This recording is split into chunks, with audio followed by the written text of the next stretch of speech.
Breaking Jain news.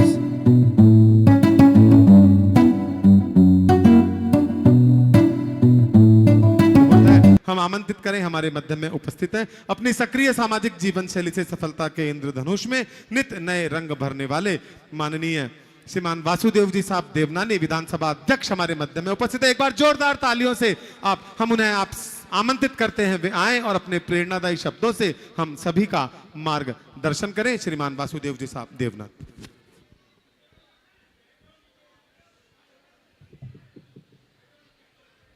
आज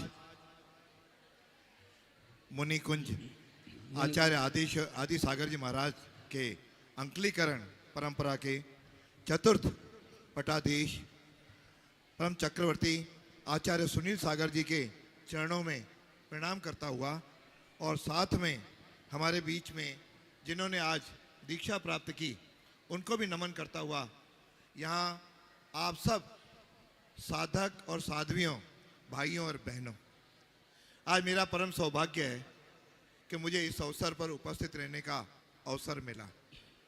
आज दीक्षा समारोह मैं समझता हूँ ये जीवन का सबसे बड़ा पुण्य का दिन हो, और विशेष रूप से आज जब हमारे महावीर कीर्ति जी महाराज के ये 80वां आचार्य पदारोहण दिवस भी है, और हम सब कल ही और आज विजयदशमी का उत्सव भी हमने मनाया है।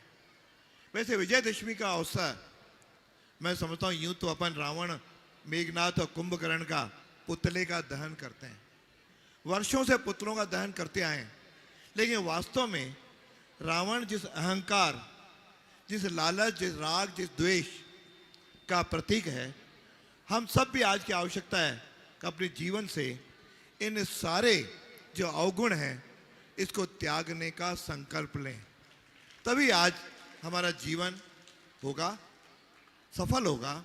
आज मैं यही निवेदन करना चाहूँगा कि आज हम सब लोग मिलकर के जिन सनातन संस्कृति के, मैं समझता हूँ कि जैन परंपरा सनातन संस्कृति का संवर्धन करने वाला धर्म है, तो शायद अतिशयोक्ति नहीं होगी। आज सारा विश्व अपनी ओर निहार रहा है। आज यदि विश्व शांति का है तो जैन सिद्धांतों के आधार पर ही हो सकता है। कितने रूस यूक्रेन का युद्ध हो, चाहे ईरान और बाकी इजराइल के युद्ध हो, लेकिन सारा संसार आज भारत की ओर देख रहा है, सनातन संस्कृति की ओर देख रहा है, हमारे मुनि के ओर देख रहा है कि हमें शांति का संदेश कौन दे सकता है, वह भारत देश ही दे सकता है। और यह हमारी श्रेष्ठ परंपरा है कि जिस आधार पर चतुर्मास हमारे यहाँ मुनिवर आते हैं और 4 महीने तक हमको संस्कार देते हैं, और 4 महीने वास्तव में सारे देश में एक आध्यात्म का वातावरण बनता है। और मैं इन सारे मुनियों के चरणों में प्रणाम करता हूँ। विशेष रूप से दिगंबर जो हमारे जैन मुनि हैं, वे निश्चित रूप से कितना त्याग, कितना तपस्या है, ये साधारण नहीं की जा सकती। ये अद्भुत तपस्या है जो बिना वस्त्रों के रहना, बिना केवल एक ही समय अपने हाथों में भोजन लेना, जल उससे प्राप्त करना, यह कोई, मैं समझता हूँ प्रारब्ध में जिन्होंने कोई अच्छे कर्म किए होंगे उनको ही ये अवसर मिलता है। मैं इन 5 जिन्होंने आज दीक्षा ली है, दीक्षा लेना सरल नहीं है। सारा त्याग करना सांसारिक सुखों का, यह बहुत ही कठिन व्रत है जिसका पालन करने का हमने त्याग किया है। और ऐसे कई मुनिवरों ने आज भारत के एक जो नई दिशा दी है, मैं समझता हूँ वह जीवन के लिए और श्रेष्ठ है कि हम सब इस संसार में तो आए हैं, और ये भी तय है कि एक न एक दिन सबको जाना है। उस जाने के दौरान हम अपरिग्रह का जब पालन करें, शाकाहार का पालन करें, अहिंसा का पालन करें, ये जो 5 अपने धर्म हैं इनका पालन करना ये बहुत ही आवश्यक है। और जब 12 व्रत हैं अपने, उन व्रतों को जीवन में अपनाना, मैं सोचता हूँ ये कोई साधारण नहीं है। साक्षात भगवान का स्वरूप, निश्चित रूप से यदि इनको कहें तो शायद अतिशयोक्ति नहीं है। इसलिए मेरा आप सब लोगों से इस सौभाग्य भी मैं आज हूँ कि आज के दिन आपके बीच में आने का सौभाग्य मिला, और ये जो अपने को सारा कमंडल और यहाँ पे हमको दिया है, यह कमंडल देना ही अपने आप में, और ये हर एक कोई नहीं दे सकता। ये सुनील सागर जी महाराज है, जिनके खुद की तपस्या है, जिन्होंने खुद इतना ज्ञानवर्धन किया है। उन्होंने अपने कर कमलों से इनकी जो दीक्षा दी है, मैं समझता हूँ ये लोग भी भाग्यशाली हैं। क्या पिछले जन्म में भी इन्होंने बहुत कुछ इस प्रकार का किया होगा, और इनके परिवार वाले, इनके माता पिता, इनके भाई, इनके बच्चे, वह भी भाग्यशाली हैं, जिनके आज प्रयत्नों से आज के बाद इनका संसार से कोई लेना देना नहीं। न कोई इनके माता है, न कोई पिता है, न कोई भाई है, न कोई पुत्र है। ये सारे संसार के सभी साधक साध्वी इनके पुत्र हैं, इनके भाई हैं, इनके सारे माता पिता हैं।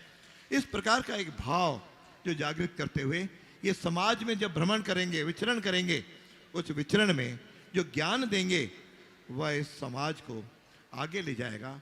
यह समाज जिस प्रकार की आज कुरीतियों से, जिस प्रकार के भावों से भरता जा रहा है, हमें भी कई बार ध्यान आता है कि आज आवश्यकता है इस भारत में, इस विश्व में सनातन संस्कृति को बढ़ावा देना। सनातन संस्कृति तो सब कुछ है, यदि ये नहीं है तो ये देश भारत नहीं है। इस प्रकार का यदि सोच हम लेंगे और अपने जीवन में भी संकल्प लें, हम हमेशा हम शाकाहारी बनेंगे।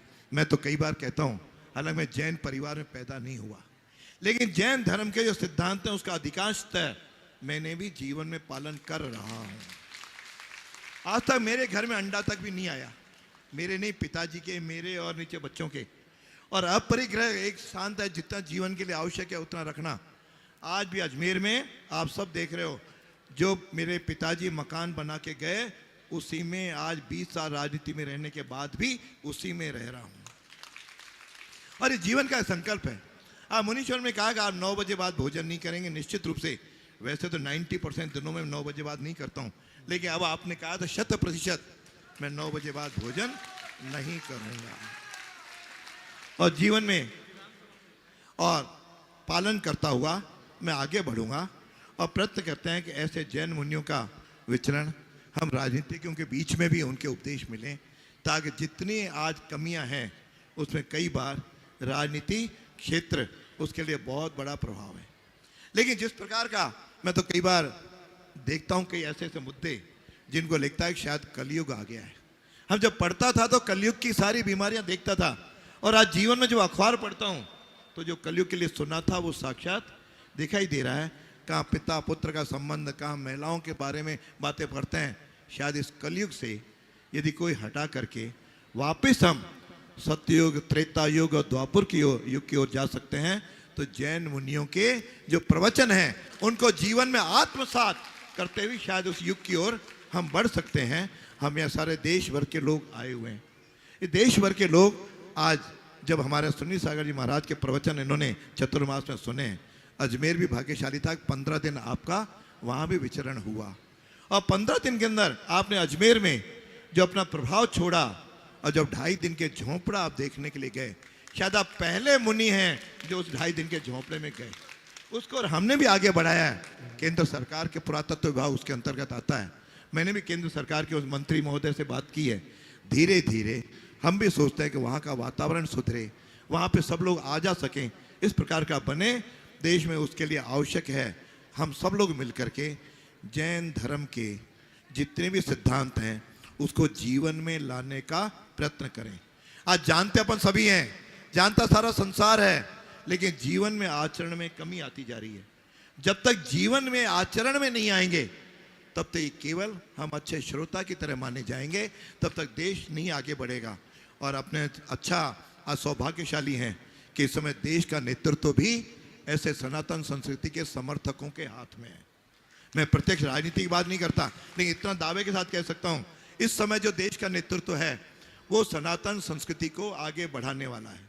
आइए हम सब लोग उस पथ के अनुगामी बने, आगे बढ़ें, ताकि हम इस देश को अपनी आंखों से ही विश्व गुरु के स्थान पर देख सकें। ये भारत विश्व गुरु था नहीं, आध्यात्म की दृष्टि से भारत विश्व गुरु था, विश्व गुरु है और विश्व गुरु रहेगा। जब तक इस प्रकार के जैन धर्म के मुनियों का हमको आशीर्वाद प्राप्त होता रहेगा, हम विश्व को अपने आध्यात्मिक संदेश भी देते रहेंगे। और यदि विश्व इसको अपनाएगा तो विश्व सारा जो वसुदेव कुटुंबकम का जो हम आगे बातचीत करते रहते हैं, वास्तव में हमारे लिए सब समान है। हम आगे बढ़ेंगे, लेकिन सबके जीवन में देश प्रथम। यह देश है तो विश्व है। देश भारत भारत नहीं रहा तो विश्व भी विश्व नहीं रहेगा।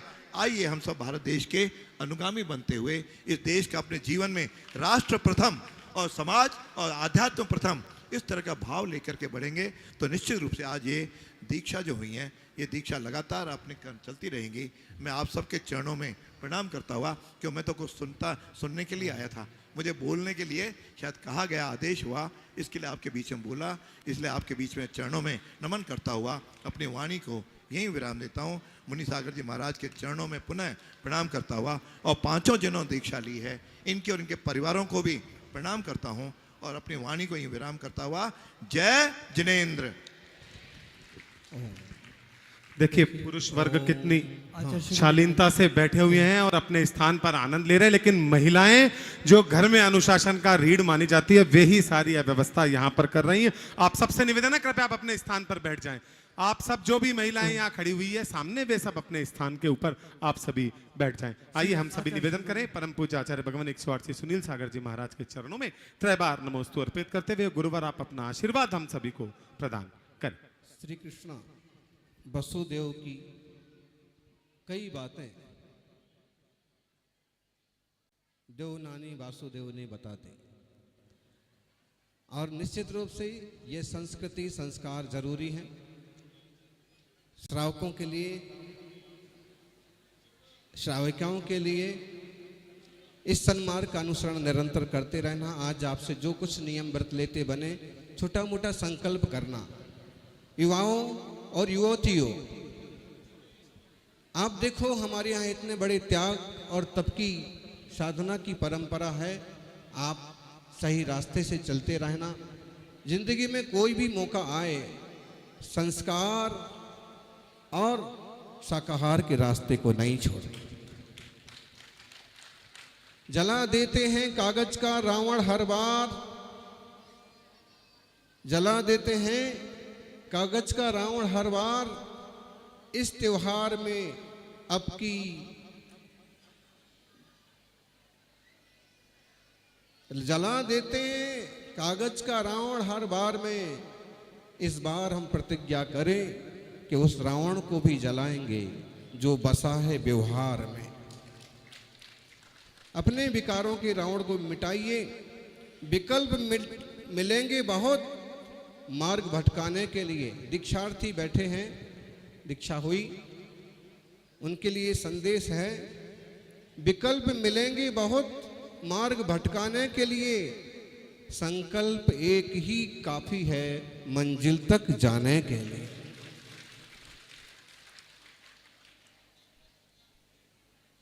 सभी अपनी श्रेष्ठ मंजिल को प्राप्त हों। 20 वर्ष की आयु में व्यक्ति का चेहरा प्रकृति की देन है। 30 वर्ष की आयु में व्यक्ति का चेहरा प्रकृति में आए उतार चढ़ाव की देन है। 40 साल की आयु में चेहरा प्रकृति के पुरुषार्थ का प्रतीक है और 50 वर्ष में व्यक्ति का चेहरा व्यक्ति के अनुभव की देन है। 60 साल के आदमी के अनुभव देखिए आप। इन बुजुर्ग दीक्षार्थियों को लोग पूछते हैं आप बुजुर्गों को दीक्षा क्यों दे देते? हम कहते हैं युवाओं की अभी गृहस्थी में भी बहुत जरूरत है। इसलिए गृहस्थी में रह कर के युवा ईमानदारी से अगर काम करेंगे, अपने आचार विचार संस्कार को लेके चलेंगे, समाज सेवा और राजनीति में जाएंगे तो उनसे बड़े काम हो जाएंगे। गृहस्थी धर्म निभा करके बाद में वो भी संन्यास के मार्ग आए और जिसकी प्रतिज्ञा है युवावस्था में आने की, उनका भी स्वागत होना चाहिए। लेकिन गृहस्थी का भी गृहस्थों को ध्यान रखना चाहिए। ओम। ये सभी अपने जीवन को मंगल बनाएं और इनके परिजन भी आशीर्वाद के पात्र हैं कि इनने इन सभी को अनुमोदना की और संयम की अनुमोदना में उपस्थित हुए।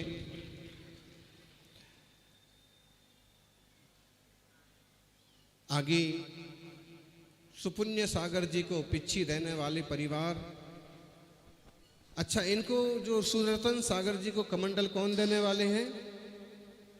बहुत अच्छा। वासुदेव जी, एक दिन उप मुख्यमंत्री दिया कुमारी जी आई। उसके अगले प्रभात में मुझे एक सपना आया जो हमने संघ में सुनाया था। एक सपना आया, चूंकि हम 3 बजे विश्राम छोड़ देते हैं, लेकिन उस दिन 3:30 बज गए, उस सब 3:25 हो गए। 2:45 बजे लगभग सपना चालू हुआ, मोदी जी की हमारी बात हो रही है। हमने बताया था ना उसी दिन, खूब लंबी बात हो रही है। तो बात तो हमको याद नहीं है। बाद में जब उठ के चले गए, वो नमोस्तु किया और उसके गेट तक चले गए, फिर वापस आए, फिर बोलते हैं कि आप बताइए, आपकी नज़र में इस देश में इस पद के लिए मेरे से ज़्यादा कोई उपयुक्त व्यक्ति दिख रहा है क्या? हमने उन चर्चा में कुछ ऐसे कहा, तो फिर उन्होंने ये कहा कि ये मेरे से उपयुक्त फिलहाल आपको कोई आदमी दिख रहा है क्या? तो फिर हमने उनको सिर्फ इतना ही कहा कि अभी इस समय तो देश के लिए उपयुक्त व्यक्ति कोई दिख नहीं रहा है, और सपना पूरा हो गया। निश्चित रूप से हमारा देश, हमारी संस्कृति जीवंत रहे, फर्स्ट नेशन, प्रथम राष्ट्र, और पुरातत्व की रक्षा हो, तीर्थों की रक्षा हो, क्योंकि वो जीवंत स्मारक हैं। सबको आशीर्वाद, वासुदेव जी को भी आशीर्वाद। इनकी